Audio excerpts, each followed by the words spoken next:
शुक्रिया मोहतरम चेयरमैन साहब, आपने मुझे बोलने का मौका दिया।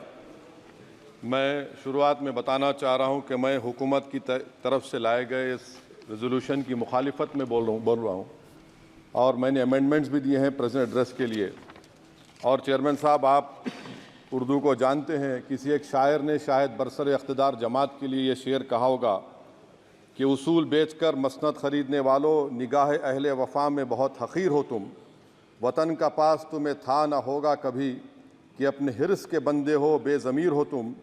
इज़्ज़त नफ्स किसी शख्स की महफूज नहीं, अब तो अपने ही निगहबानों से डर लगता है।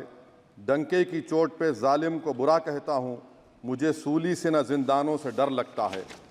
मोहतरम चेयरमैन साहब, मैं आज इन लोगों की तरफ से बोल रहा हूँ जो दिखते तो हैं, जिनके बारे में बात तो होती है मगर उनकी कोई नहीं सुनता। मैं उनके बारे में बोल रहा हूँ जिनके बारे में वज़ीर आज़म मोदी ने कहा था कि घुसपैठी है।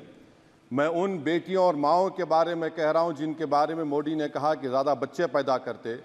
मैं उन मासूम नौजवानों के बारे में कह रहा हूँ जिनको मॉब लिंचिंग के ज़रिए मारा जा रहा है। मैं उन बेज़ुबान माँ और बाप के बारे में बोल रहा हूँ जिनकी औलाद आज इस हुकूमत के गलत कानून के चक्कर में जेलों में सड़ रहे हैं। सर, मैं दस्तूर जब इस ऐवान में बन रहा था, संविधान बन रहा था, तो उस वक्त अलहदा वोटर लिस्ट और इंतखाबी रिजर्वेशन की बात आई तो उस वक्त के हमारे फाउंडिंग फादर्स ने, हमारे बुजुर्गों ने, दोनों समुदाय के हिंदू और मुसलमानों ने फैसला किया कि हम इस पर राज़ी नहीं होंगे। बल्कि उन्होंने क्या कहा था हमारे फाउंडिंग फादर्स ने, उन्होंने मुखालिफत की थी अलहदा वोटर लिस्ट की और इंतखाबी रिजर्वेशन की। उन्होंने कहा था, I quote sir, it is the duty of majority community to ensure that minorities are elected in the representative numbers। BJP मुसलमानों की नफरत पर जीतती है और मुसलमानों के नाम निहाद मसीहा मुसलमानों के 90% ज़्यादा वोट हासिल करते हैं, मगर फिर भी इस ऐवान के दरवाजे नहीं खुलते मुसलमानों के लिए और सिर्फ 4% मुसलमान जीत कर आते हैं।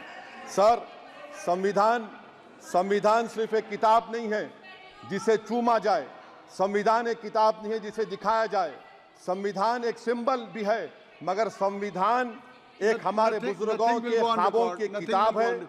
हमारे जमहूरियत को हमारे बुजुर्गों ने इस तरह समझा, हमारे फाउंडिंग फादर्स ने इस तरह जमहूरियत को समझा कि इसमें हर समुदाय और मजहब और समाज के मानने वाले लोगों की राय को शामिल किया जाएगा इस मुल्क को चलाने के लिए। मगर इस ऐवान में सिर्फ 4% मुसलमान जीत कर आते हैं।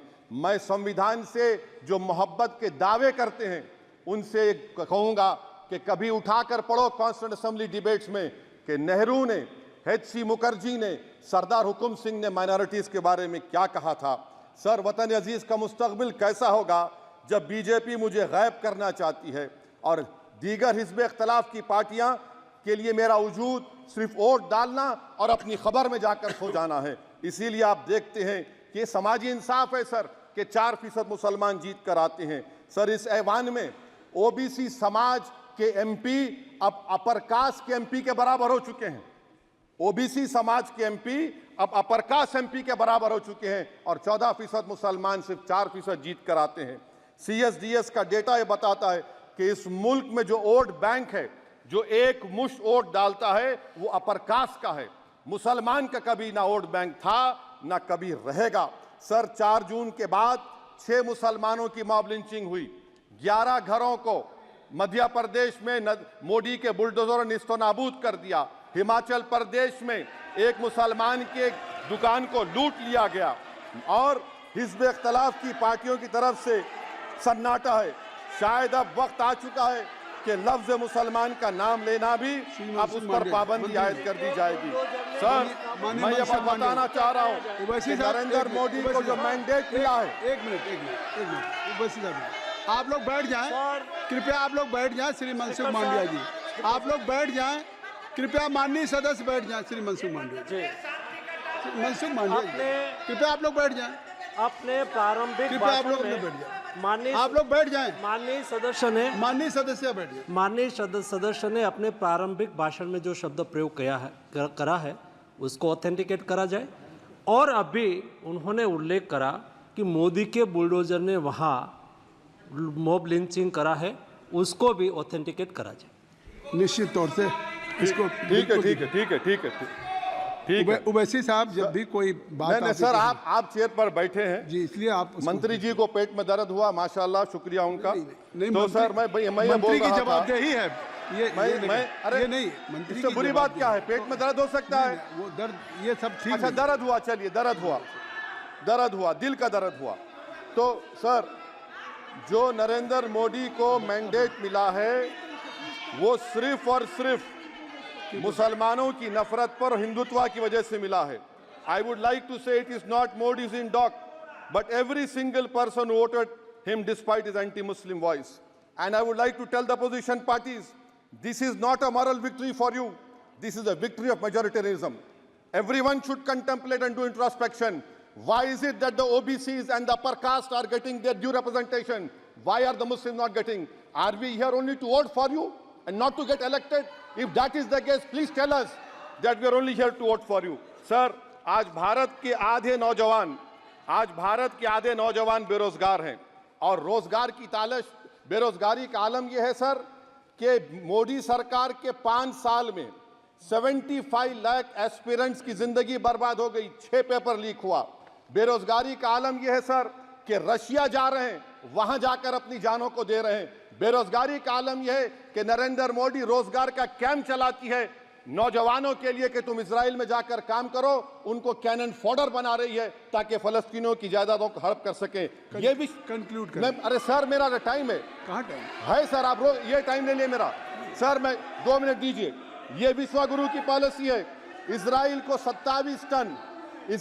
27 टन हथियार जा रहा है। 9 मिलियन भारत के लोग गल्फ में काम करते हैं, क्या असर पड़ेगा?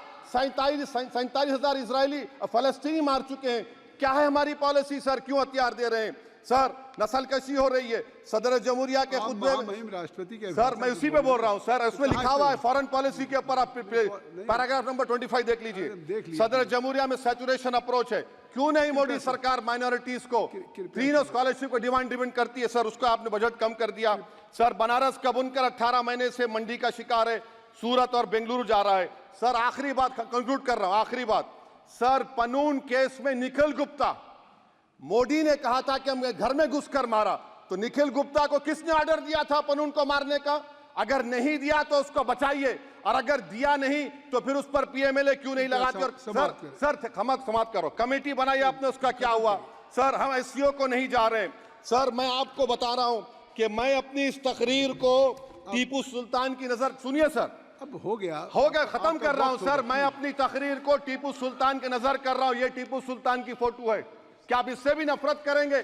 सर ये संविधान में टीपू सुल्तान की फोटो है जिस पर वल्लभ भाई पटेल ने साइन किया, श्यामा प्रसाद मुखर्जी ने साइन किया। ये आपकी नफरत है सर। आखिर में मैं अपनी बात को खत्म कर रहा हूं इस शेर पर कि क्या दिन दिखा रही है सियासत की धूप छांव, जो कल सपूत थे वो कपूतों में आ गए, थे इस कदर अजीम के पैरों में ताज थे, इतने हुए जलील के जूतों में आ गए। बहुत बहुत शुक्रिया सर।